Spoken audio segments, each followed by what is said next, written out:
This is Breaking Down Security, and I am Brian Brake.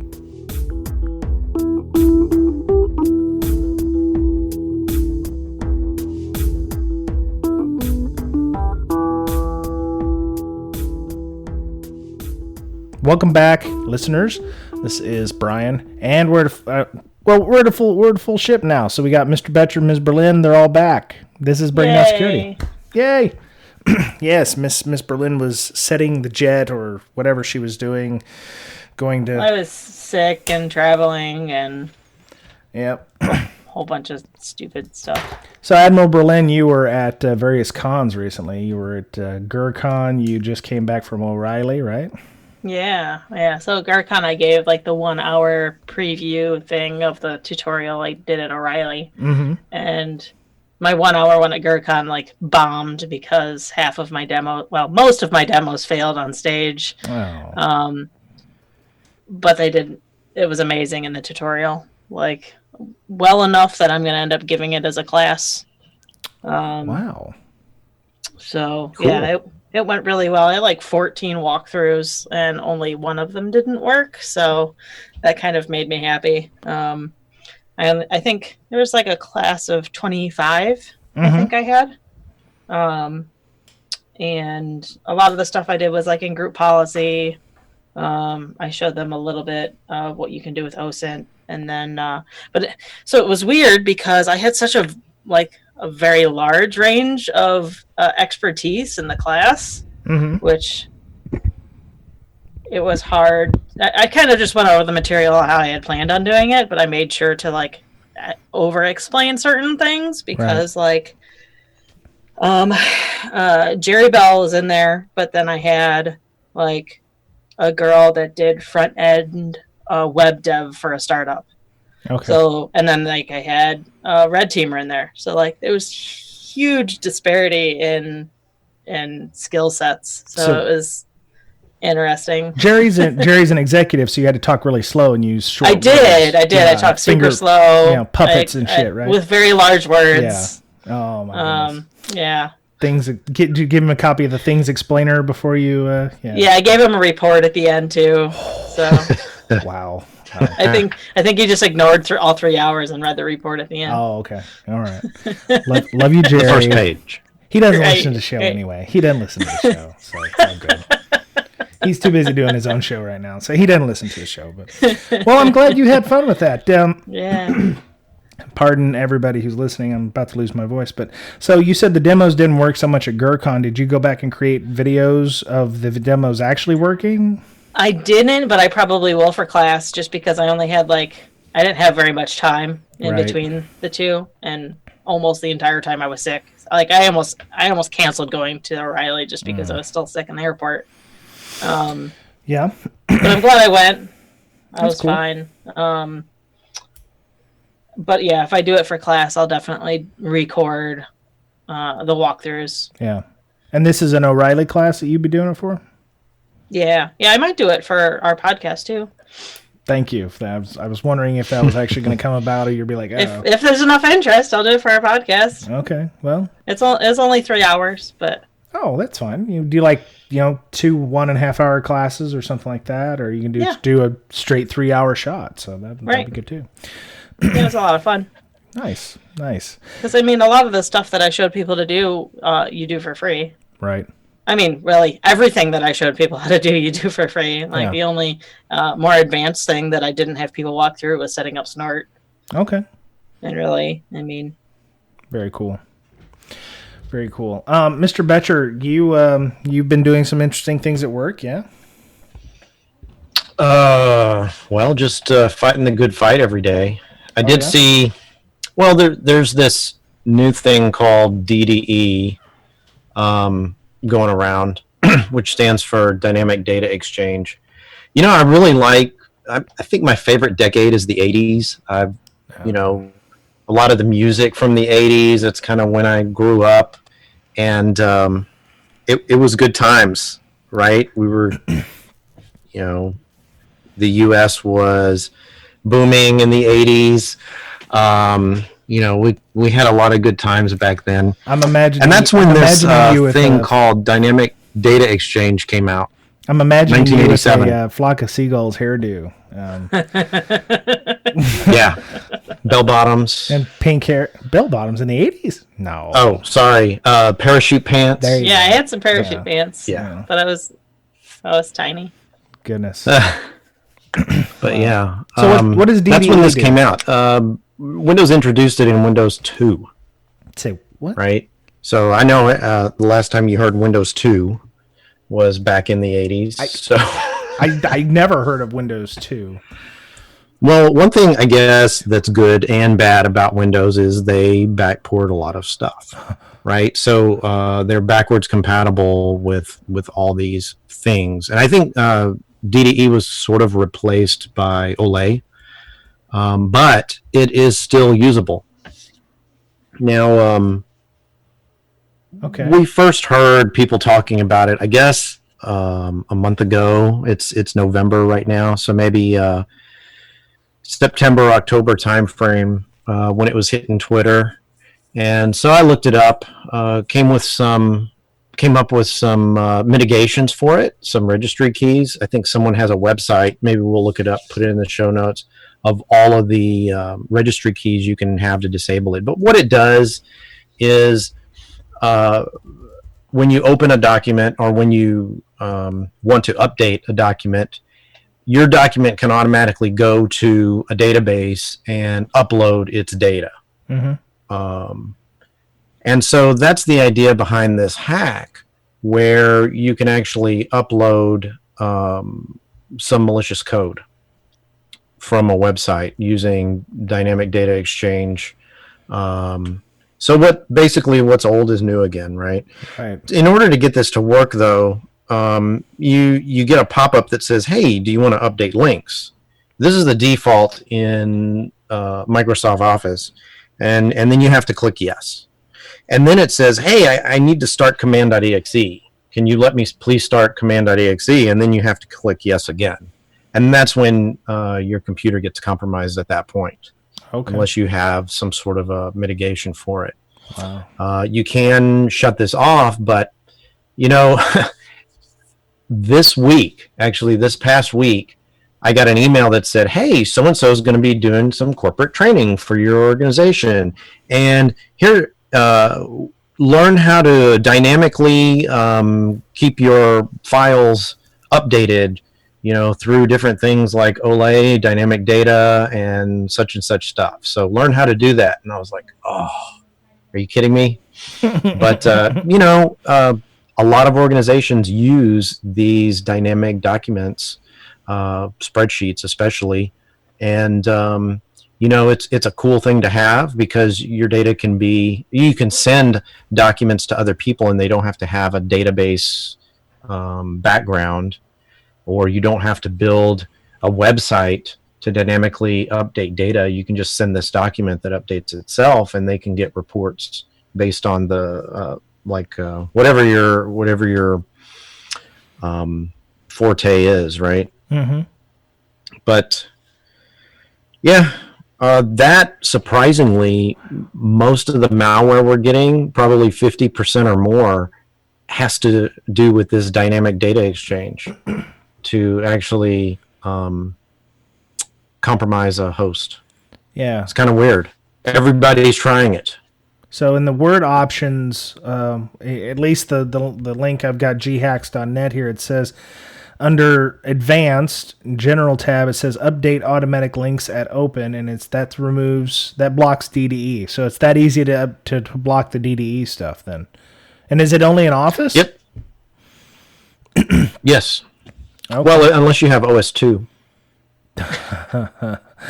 Actually, no. I read that OS2 was the first time that Word and Excel was debuted. Crazy. That's sick. All right, so everything old is new again, is what you're saying. So, so can this be GPO'd away, or Yes. Okay, so as long as you can force those GPO changes, good. Yeah, but a lot of organizations you can't, because then you'll break people's stuff. Mike, do you have a for instance? Because like what? Well, the documents won't be updated automatically.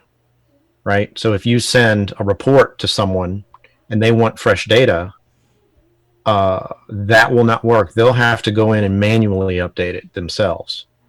Oh. And of course, that's hard. So I can see companies saying, no, this is going to cause a lot of problems for our customers, for our people, things like that. Yeah. That's why you can't just blanket get rid of macros, because a lot of people do use macros. Sure. You'd be surprised. Yes. It's a lot of useful reasons to use them, I guess. Yeah. I mean, macros are pretty great if you're in Word and Excel all day. Yeah. Well, InfoSec runs on Excel, right? Right. So, yeah. Very interesting. Okay. So be careful. Don't just go in and break stuff. Gotta get the approvals. And that's plan the correct way to break it. Get approval. Is that in all versions of Microsoft Office, or is that just the Windows versions? I don't know. I'm going to go look now. Check that. I'm going to go look now because I use the Microsoft Offices on my. If I can just not do three things at once. I haven't even installed it on my new Mac. I forgot. All right, there we go. I mean, there is no comparison. I mean, Office and Excel are way better than any other option out there.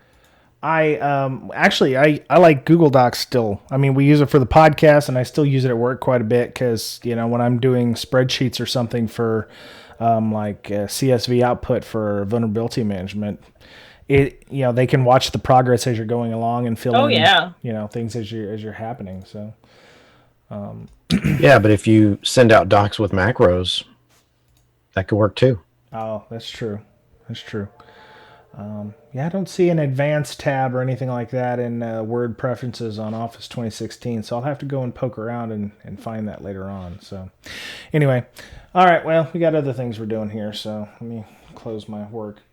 There we go. All right, now I'm back at deck. It is funny that someone finds this, right? I say find, it's really old, but they discover it again, and then in real malware, coming into the organizations, they start using it within a couple of weeks. Yeah. Well, the thing is, though, vector. There's the keys here for the registry to disable DDE. Mac doesn't have a registry per se, so it may not be possible to disable it the exact same way that the links are in the show notes. Or Microsoft or the Microsoft Office on Mac doesn't suffer from this. I'm not going to say yes or no either way, but just know that the links that we're putting in the show notes mostly work for Microsoft's Office in Microsoft Windows. So there you go. All right. The topic this week, if you will, if we still have any listeners listening. You think we lost them all already? Yeah. Oh, yeah. Yeah. Everybody's asleep now. So, I've had some problems the last couple of weeks at work with knowledge of various systems in our environment. There's a cabal of knowledge out there about various things, and depending on who you work with or work for, what company you work for, a lot of that stuff is closely guarded for some reason. Application, assets and those things. It seems like it takes a lot just to get that information enumerated. What's in your environment, and I think it's to the detriment of our environments by not knowing what all is in our environment, because we can't patch the things that we don't see in our environment. So I thought we'd talk a little bit this week about asset management and why it's so important. So,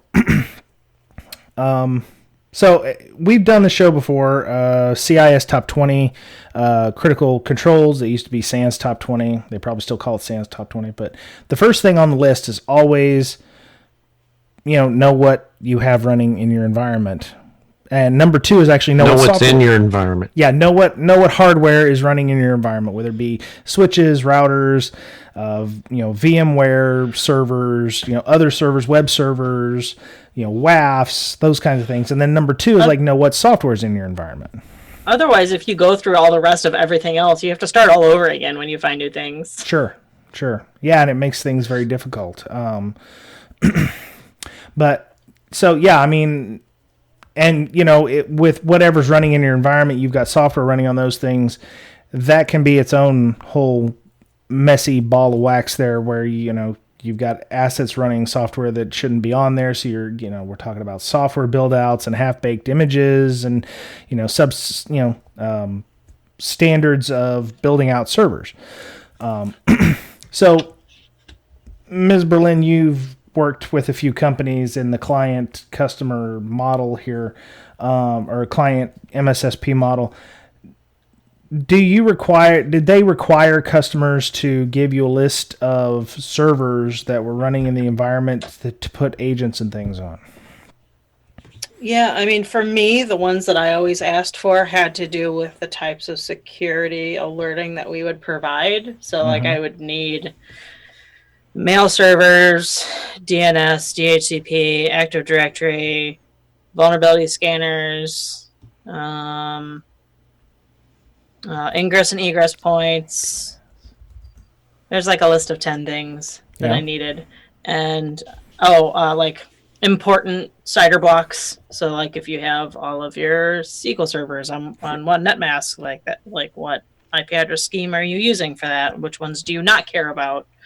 Out of the last 3 years doing it, I've had one customer reply back right away with, here's everything. This is what we have. Yeah. We know all the names, all the VLANs, all the IP addresses, what's on it. Everybody else, it either never came through or it took them quite a while of hunting things down. Was that a large multinational corporation, or was it like a 3-man shop? Yeah. Oh, really? Yeah, but a lot of the ones that didn't have it were everyday household names. Right. I don't know what is so difficult about that. I mean, is it just they don't want to take the time to document, like we hear with developers doing things, or is it just everything changes so quickly? I mean, with the DevOps and whatever it is they calls it these days, server that you've just stood up may not be there in 5 minutes. So I mean, especially using micro instances. It should be automated. If you don't have a way to automate that stuff, it's going to be impossible. Yeah. I think it's because it's not a requirement. So if I can spend an hour doing something rather than an hour and 10 minutes, I'm going to choose the hour, right? And have that 10 minutes of doing whatever the hell I want instead of documenting, right? That's the mentality. So if it's not a requirement, it's not going to get done, and it never does. Right. Well, I mean, is it that we as security professionals have not shown the importance of knowing what's in our environment? Is it a failure on our part? Probably depends on the company. That is true. Yeah, it depends. It could be a failure on the security team's fault for not emphasizing and creating that policy that says you have to have asset management. Right. And somebody has to be at fault for not documenting something whenever it's found. Yeah. Right. So you do vulnerability management and you know what all the IPs are reporting back. Yeah. So you should have a pretty good list to correlate with the asset management system. If you find an IP that you don't know what that corresponds to and it's not documented, somebody has to know about it. Sure. Right. And there should be a process. It's going to take a long time for you to find out what that is, find the person who created it, find out what it's doing, why it was built, all that stuff. That could take hours when it could have taken somebody 10 minutes to just document it. Yeah. Right. What makes it really what makes it faster than ours is you just shut off the port. Oh, wow. Well, somebody will call really fast. that would assume the InfoSec person actually has the ability to do that kind of thing.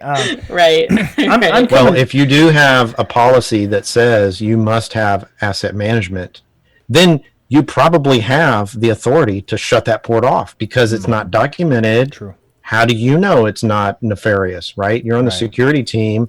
Somebody put something there that's not supposed to be there. Shut it off. Yeah. Yep. Right. Then once the executives sign off on these policies, then you can bring down the hammer with no retribution, right? Yeah. Yeah. My thing coming from vulnerability management is I get a list of IP addresses and DNS doesn't always work in your environment, or you may not have something that is doing internal name resolution to an IP address, or if you're running in a massive environment where, boxes turn over quickly, you may not have an actual name. I mean, some of the boxes that are in my environment are just IP dash with the IP address, and that's the host name. That's the name of the host. So some people have really fancy, our naming scheme is based on Lord of the Rings or all the Transformers or whatever. But if you've got thousands of or there may not be a way of properly naming these things. So when I get an IP address, I'm if you're doing vulnerability management or you're trying to look up where these boxes should fit, that actually wastes time trying to figure out, one, where the box is, what the box is. Does this scan jive with the function of the box? If I've got a web server, I shouldn't be seeing port 21 necessarily running on it. If it's a database server, I shouldn't be seeing port 4444 or anything like that. Having accurate asset management makes everybody's job easier, because then I can go, okay, this box has port 4444 running on it. It's a mail server, and I know that Bob is the mail server admin, so he, we need to get with him and coordinate some kind of fix. And obviously having port 4444 running on that is a major issue. That being usually the default port for a interpreter shell, so or a reachback anyway. So having proper information like that is very key. And sometimes you can actually get a lot more information. Actually, you have to do OSINT on your own network if you don't have proper asset management. I mean, there's all kinds of places where you can pull that information from if you don't have a dedicated CMDB. There's patching systems. So if you're using things like Chef or what's the other one? Chef or Ansible.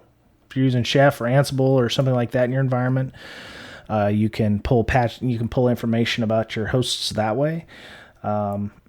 WSUS if you're using Windows Update Service or server or whatever the version is now that's not WSUS. Those are always good ways of doing it.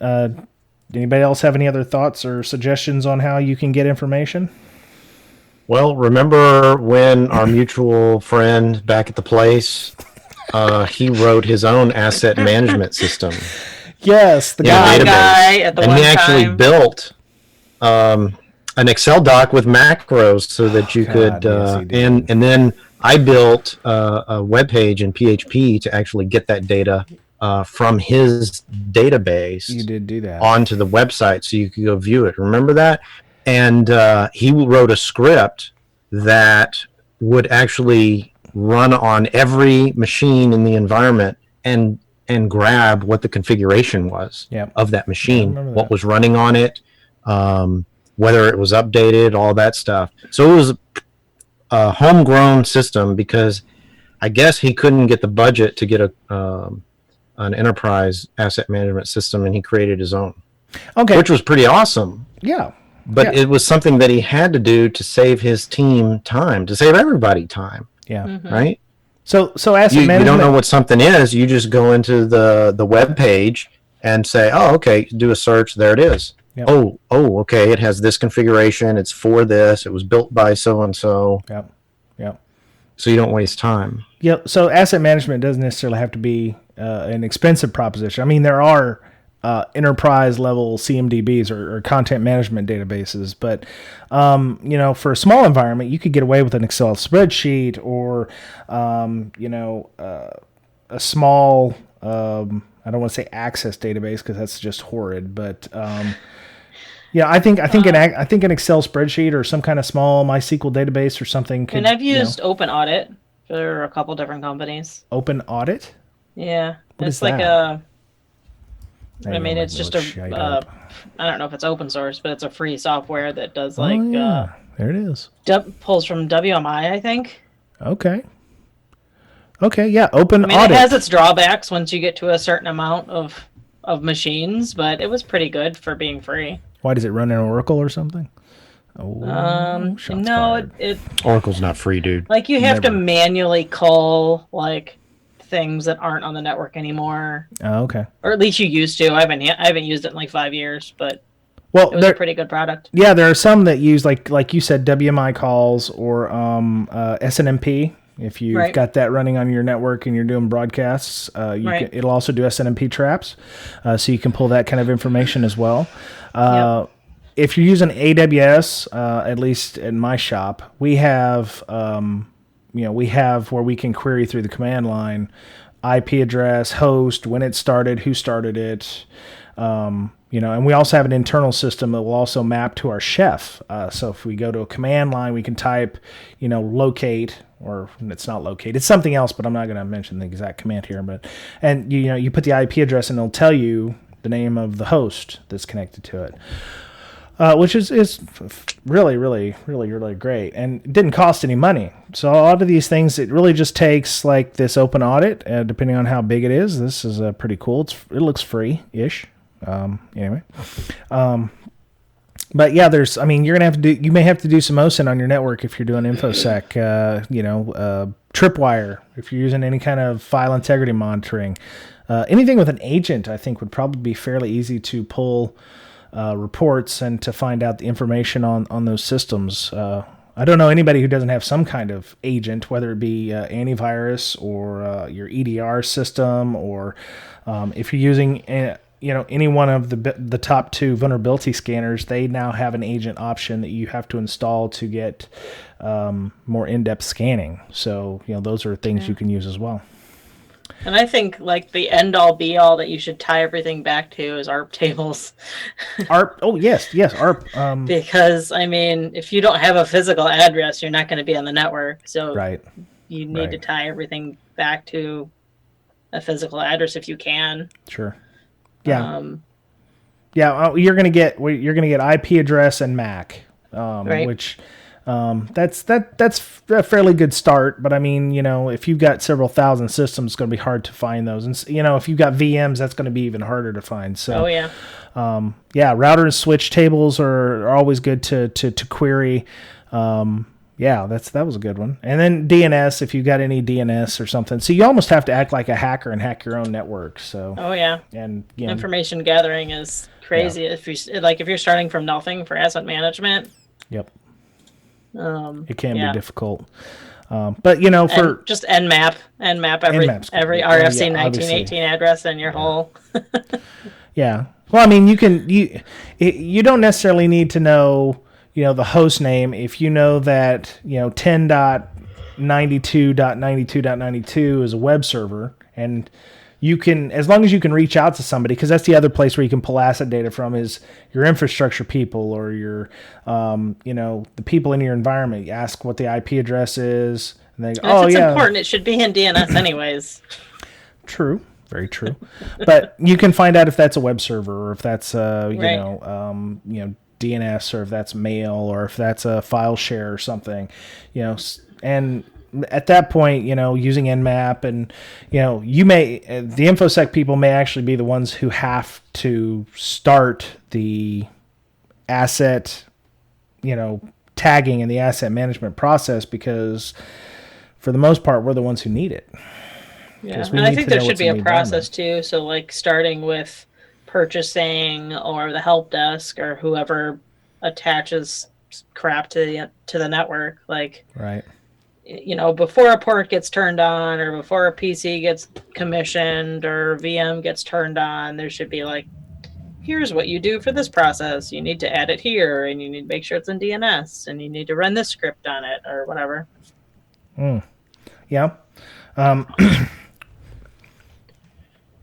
Let me ask you guys, number 3 in the CIS critical security controls, secure configurations for hardware and software.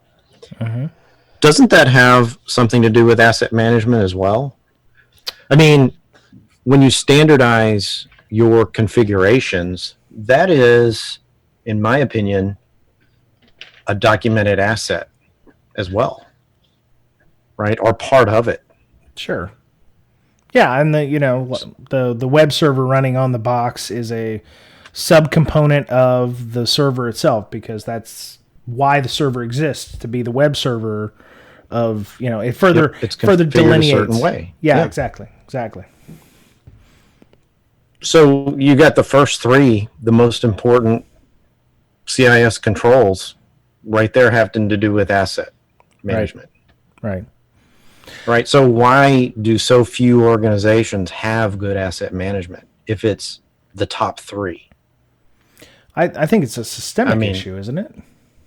I mean, what's that? I think it's a systemic issue. I mean, they build up over time. When they were a new company, they didn't worry about that. They played fast and loose, and then one day they wake up and they've got 500 employees and several thousand servers, and they're like, oh, crap, how did we get here? And, you have that one guy who's been around forever, and he knows where everything is and everything's located and what, IP address scheming is. And, oh, yeah, 1092.92.92. Yeah, that's in the web server IP range or whatever.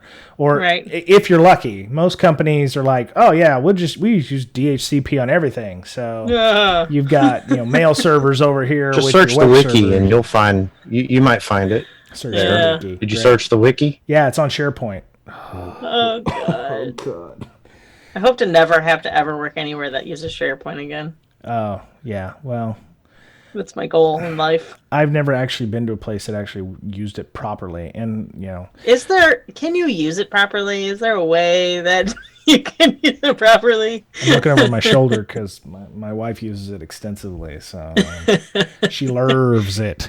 So yeah, I don't know, and I'm sure there's a way to use it properly, but like most wikis, unless you've got somebody who's being custodian on those things, your information is going to get stale real quick, which is why it's important to constantly monitor your asset management and make sure that it's up to date. You need to do audits on that stuff, to make sure your data doesn't get stale. Or you're going to find out that the wiki says that your server's one thing when in fact it's doing something else, and you might raise some alarms. So right. Yeah. So I guess the downside of asset management systems is once that you get one, you really need to secure it, because it can be a goldmine of information for a hacker who gets in. Because it gives names, IP, email addresses, phone numbers. They don't have to do all the work that you just did to find everything. Exactly. It took you 2 weeks and they got 2 minutes. So, make sure you got proper access controls. So okay. So how would you? Who gets access to the asset management system? Would it be the same people who helped create it, or would it be like, should everybody have access to the asset management system, or just maybe the data owners? And the data owners are everybody in the company. Then everybody in the company has access to it, right? Yeah, I'd say data owners, data custodians, whoever you want to. Mr. Boettcher, how about you? Director level, maybe. Yeah. I guess IT and security. Just yeah, IT. Definitely. I mean, they're going to be adding and modifying stuff all the time. Yeah. Yep. Yeah. If you could attach it, I think everybody wants all these integrations with their data and their systems and stuff. I think there's some systems that just don't need to have a lot of integrations, and I think asset management systems are one of those. Unless you want to tie it to a ticket system or something like that, and then you're looking at doing something like Jira or the Atlassian suite, which is its own pile of headache. But, like Mr. Boettcher said, if, that home built system that he helped create didn't need to have any kind of, fancy integrations. It just worked. So For monitoring. Yeah. You just need to do audits to make sure the people who have access to it need access to it. So, because, like I put in the show notes here, coverage gaps will cause you to lose your asset visibility. So they've stood up a bunch of new boxes, and all of a sudden you don't know what's on those boxes. It can be a problem. So I have a question though. What do you do with things like virtualization or Docker? Do we want to keep asset information for those? Only if it's automated. Otherwise, that could just be that it'll never be up to date if it's not automated. Yeah, I was thinking about that myself because I wanted to set up a Docker farm over here, but I wanted to keep track of what I've got running on the boxes, and so I didn't know if you keep track of the instance that all the Dockers are created from, or if you have the Dockers report in on a semi-regular basis. But the idea is they're supposed to be super lightweight. And the same thing goes with the VMs. If you've got a VM farm and you got 500 VMs running on those boxes, do you treat each one of those VMs as its own separate machine, or do you treat the box that it runs on as one, and then it's got a bunch of instances running underneath? So I think all separate. Well, then now you've got 500 boxes to keep track of, but they all reside on this one box. So the hardware you only have to keep track of once, right? But if you're gonna keep track of, administrative level accounts, that has access to whatever, there are 200 SQL servers out of the 500, all that kind of stuff. Yeah. Well, that's another thing, isn't it? Does the VM, so do the instances, are they just software that you need to know which software is running in your environment, or do you want to? And the OS, and the name, and the IP address. Yeah. That's what true. it does. They all have a MAC address. Yeah. Well, you're talking about and OS. That if you're required by law or something to keep track of your software licenses, you need to, or by the vendor, because you have to pay for those eventually. True. But if you have 500 copies of something running on your network, and you're only supposed to have 350, and you don't even know where your assets are being tracked, or you've cloned VMs or something, you can be in violation of that. So that's why asset management would be important as well, to keep track of what licenses are running where, and so that way you don't run afoul of any fines or anything. So automation is the key. If you can automate it, you just saved yourself a lot of future hours there. Speaking of automation, did you see that story about the guy who would automate anything with a script if it took him more than 90 seconds to do? What? Yeah. 90 seconds? Yeah, hold on. God. It would have to take me more than 3 weeks for me to automate something because I'm that bad. Yeah. No, the idea was he had scripts, and he'd been there for apparently ever, and he had figured out how. There it is. Programmer wrote scripts to secretly automate a lot of his work. Business Insider. So they secretly though, why would you have to do it secretly? Don't know. So it was shared by a programmer called Nihad Abasov, and he said that if anything required more than 90 seconds of his time, he wrote a script to automate that. So he had one script that sends a text message to his wife that says late at work, and automatically picks reasons from a preset list of them. It sent this text anytime there was activity with his logon on the company's server after 9 p.m.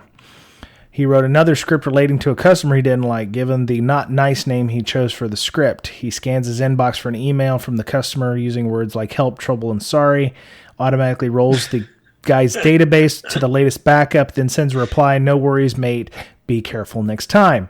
So apparently this had happened so many times, he needed to have a script to roll the guy's database from the last good backup and send out an email. So okay, I have known people like that I probably could have automated stuff. Yeah, like, I've deleted my entire blank drive, net use, whatever.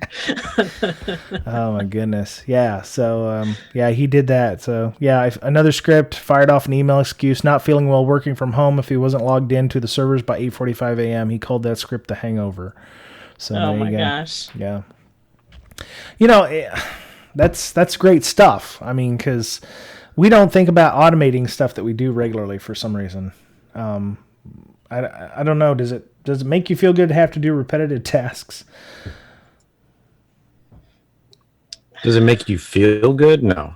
Yeah. No. Well, I mean, what motivated the guy to do this? Obviously, he worked late a lot because he had something that made sure his wife, sorry, honey, late at work, server died or something, whether it be fake or not. And, so I mean, I just find it interesting that people have to automate those things. If you're at work late enough and long enough and often enough that you have to automate those things up. It's probably a hobby at that point. Taking it to that extreme.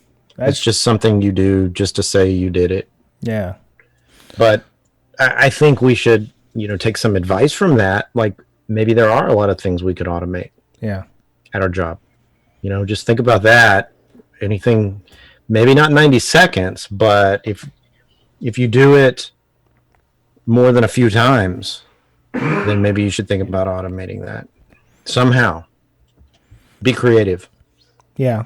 But I mean, okay, so that's the massive appeal. Which scripting language? Bash, Ruby, Python? Whatever you can get away with that you feel most comfortable with. I think that's the problem, though. People do the repetitive tasks because they don't have the time to sit down and actually learn a scripting language. Or if they do know a scripting language, it might be beyond their abilities to script stuff like that up. Or they need API access that they don't normally have. Yeah, I mean, it's all on whatever. I mean, what do you do at night after the kids go to bed, right? Do you watch your TV show? Yes. Or do you learn a scripting language so you can, automate some of your tasks, right? I mean, if you could do I also read something else earlier, like you should try to do scripting or learn programming at least 20 minutes a day or something. I mean, I could almost do that.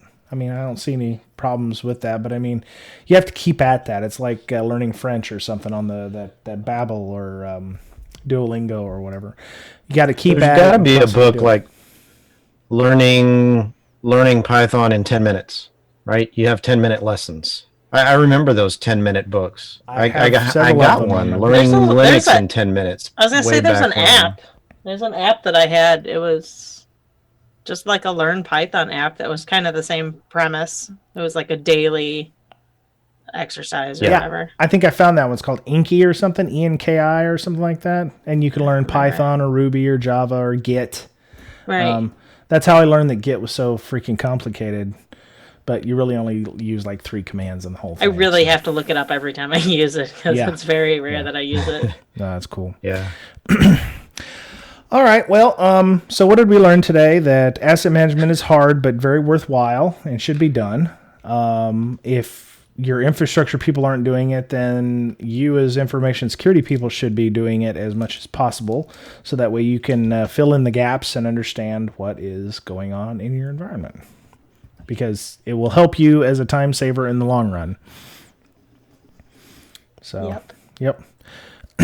All right. Well, that's all I've really got. I mean, we've got some other stuff that we can always talk about later on because it's something that just never falls out of place. So, we also learn to stop, collaborate, and listen. Okay, easy there. Was that the 80s? Yeah, just barely. Just barely the 80s? Yeah, barely. I never listened to that kind of music. In fact, I may have to look that up. I only listened. Look it up. I'm not sure if it was 80s or not. Yeah, no, it was. Yeah. Was it? All right. Yeah, it was. I only listened. Might have been the 90s. Dude. It might have been 91. Oh, let me see. I actually watched his show on Home and Garden. Security podcast. Yeah. We went off track. Sorry about that. I was 6 I in feel partially 1990. responsible for that. Yeah, I was like 8. So. Because I feel like it was when I was in grade school, at least. Yep. So, Mr. Boettcher, if people wanted to talk to you more about what DDE is and how they can protect themselves against dynamic data exchange, how would they go about doing so? They can hit me up on the Twitters or on the Slack channel. My Twitter handle is @BoettcherPwned, and obviously I'm on the BreakSec Slack. Right on. You can find me in the Hallway Con or the Malware channel and various other channels. Cool. Miss Berlin, same question to you. Same for me. I've actually been more active in Slack lately. It's @InfoSyster, INFOSYSTIR. I think the reason y'all are more active on the Slack nowadays is we have a no drama requirement. Yes. No bullshit. That's why I mean, seriously, man, we don't talk I've about had politics. so much drama lately, just on like Facebook and stuff, that I've defaulted to Slack now. Yeah, we don't. We have a no politics thing, so we don't post anything about politics unless it's of a. It's amazing.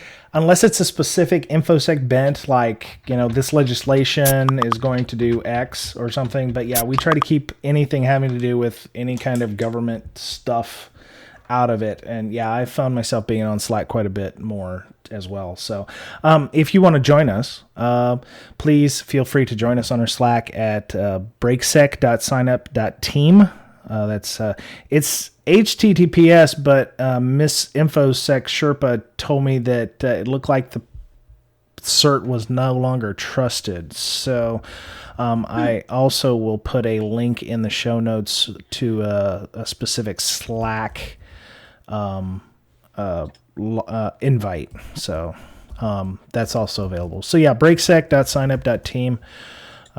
Maybe the cert expired or something. Yeah, it's saying your connection isn't private. Ooh. My new BreakSec business cards were a hit. Really? Oh wait, Just that was the one with you with the creepy.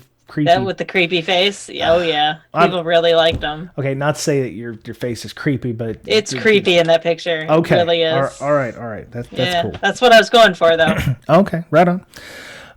Yeah. So there'll be a link in the show notes to a proper Slack invite. Looks like that it does say your connection is not private, so I wouldn't trust it just for my own edification. So the problem is the Slack invite's like 800 Brazilian characters. So if you're going to want one, you can send anybody on the show an invite or a DM on Twitter or something and say, hey, join us. And then we can do that. So you can follow me on Twitter at Brian Brake, BryanBrake. BreakSec Podcast is at BreakSec, BrakesEC on Twitter. We're on TuneIn app. We have iTunes. Our Patreon is just banging. Apparently, is banging something cool? Can I still say banging? Ask wake your kid up and find out. They're He's cool. still awake downstairs. Okay. So anyway, I could text him real quick. It's going crazy. I actually, one of the reasons is we started a new class, our Intro to Reverse Engineering course with Tyler Hudak at SecShoggoth on Twitter. SecShoggoth. And it's going really well. We've got about 25 people in there now. So he's gonna do that for the next 3 or 4 sessions, and then we're gonna release those videos for free. But I'm learning so much from that class. It's fantastic. So we're gonna be unpacking some malware soon. Nice. I know, right? Uh-oh.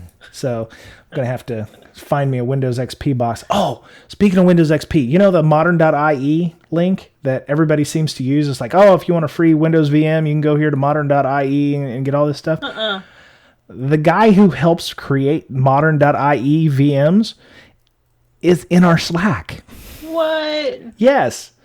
He actually. I've never heard of modern.ie. So modern.ie. So if you're doing, him and his team actually started it for web application testing, so that people could do web application testing of their other applications. But like Mick Douglas and all the Sands folks and Tyler and them, they're all like, yeah, use this. It's a free 180-day evaluation, fully, functional version of Windows. And he's like, yeah, I had to smirk when I saw that because he signed up for a class. And he's like, I had to smirk because that, our team uses that. And I was like, oh, that's freaking awesome. So great. It's kind of surreal. So anyway, we do have a Patreon, not just for signing up for the class, but if you just want to leave something in the as a tip jar, that would be awesome. We're on iTunes, Google Play Store. Please leave feedback if you find you like the show. That's even worth more to us than Patreon. If you want to do the Patreon thing, that's great too. But leaving us a review on iTunes or Google Play would be fantastic. So. A couple weeks you're going to be at B-Sides Wellington, Miss Berlin, right? I can't wait. Me neither. I was extremely tired of traveling, but I'm really excited to go to New Zealand. Yeah, that's fantastic. And really, New York was amazing. Really? What'd you do there? I skipped out one of the days of the conference, and a friend of mine took me around New York. Nice. And that was a lot of fun. Times Square and all that? Yeah, everywhere. Oh, we went to Brooklyn Bridge, Times Square, Central Park. Central Park. Nice. We walked past a prison. We got lost a couple times. We went to Chinatown. Where'd you go to a prison at? Did you go to Rikers or something? What is this? No, it was like the New York Correctional Facility or something, right near the entrance to the Brooklyn Bridge, kind of. Okay. I did not know that. Okay. Yeah, I ate some amazing food. Oh yeah. It was fantastic. That's awesome. Yeah. Anyway, so B-Sides Wellington sold out, but I would imagine if you wanted to stand outside in a line waiting for Miss Berlin like an iPhone X, I think she could probably come out and sign some autographs or books or something. So you laugh, but my book signing went really well. Oh, how many people did you get? Did you sell out of books? They were like elbowing for tickets, That's so they only had like 25 tickets for books. Yeah. And they went in, I don't know, under 5 minutes. Dang. Yeah. Well, it's not ShmooCon good, but it's That's good. Yeah, it's fantastic. It's good to be wanted, Yeah. So, all right. Well, that's all I've got for this week. Mr. Boettcher, do you have anything before we go? That's it. Okay. That was it from Breaking Down Security. Hope you have a good week. Be nice to one another. Stay warm. And we'll talk to you again soon. Bye. Bye-bye.